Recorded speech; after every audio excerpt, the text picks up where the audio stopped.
Conceptualizing the fantastic visual style of the Mayan-inspired world of El Dorado began when the film's creative team traveled to the lush jungles and towering ancient temples of Central America.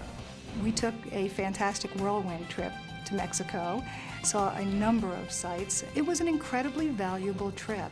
The artists had some time to sketch, which of course helped our production design team come make some decisions about, what the city of El Dorado would look like.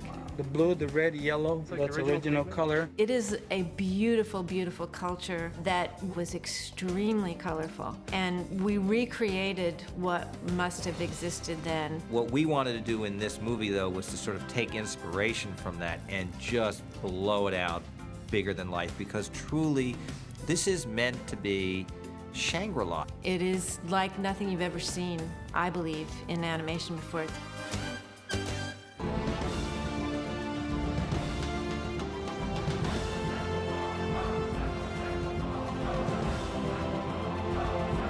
The special effects in the movie, which are huge. We crash these gates, we blow up this, we got this jaguar that comes to life, and, we've put every kind of bell and whistle that, is in our arsenal these days, just to make this as fun and entertaining and a big adventure.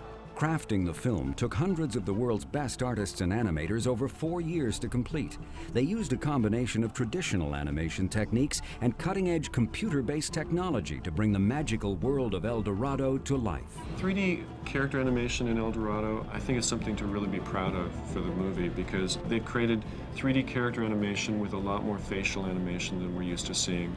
And the acting of the 3D characters is what I'm really most proud of.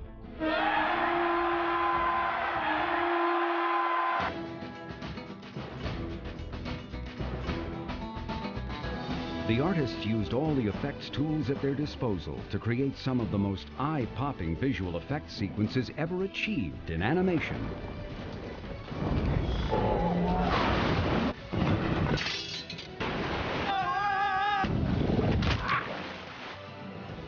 Creating water is considered to be one of the most difficult feats in all of animation.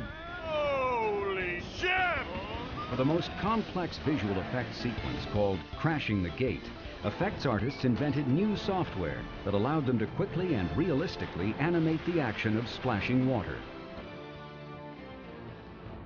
Traditionally, to hand draw water, which is one of the harder things to draw, we're looking at drawing every single frame. So we came up with a system that we call Spriticle, that allows us to use hand-drawn animations copied onto the location of a particle system. It just really gives us a way of multiplying this hand-drawn animation 1,000-fold.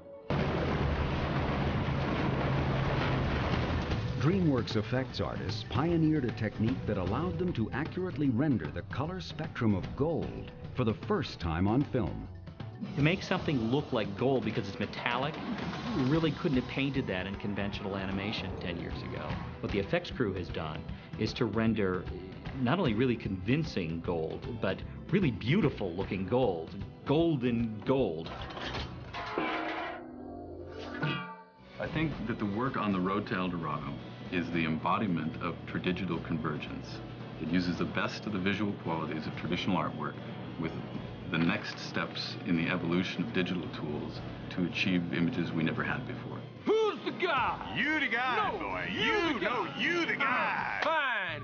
El Dorado is meant to be just a big, fun adventure comedy. Tons of gold for me. Tons of gold for we. Ah! You won't buy a ticket to this movie, you buy a passport. I think this is really on the money, this film. It's a great story. El Dorado's a great subject matter. There's so many great characters in it, and there's also humor in it. And I think that's the essential ingredients. And hopefully good music. What we wanted to do in this animated movie is to be able to take our audience to some place they've never been to before.